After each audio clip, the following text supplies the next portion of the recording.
Even the casual observer in the politics of Aotearoa, New Zealand, can see very clearly that Winston Peters and his party New Zealand First will perform much better in this election than they did in 2023. Rather than criticizing Winston for his faults, it is necessary to examine why his party is capturing so many voters who would have otherwise not voted for him in the election previous. Winston Peters, in times which are becoming increasingly economically tough, is tapping into populist energy.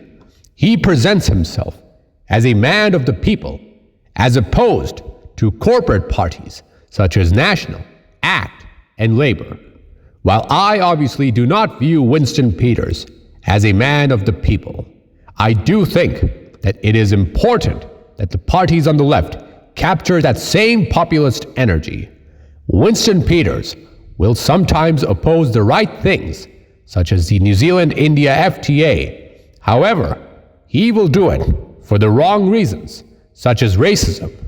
However, I think it is important that to capture the populist energy, parties on the left, such as Greens, Opportunity, and Te Pāti Māori, should also outright oppose the New Zealand and India FTA. However, we can do it for different reasons that resonate with the average New Zealander, such as the provisions of labor, such as the ethics of whether working with the Indian Modi regime is ethical, or whether there are enough provisions for te tiriti.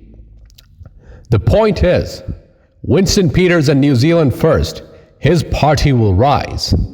We can learn from them, and we can apply that same energy, but rather than to conservative, unrighteous causes, to advance them towards a cause which is progressive and revolutionary.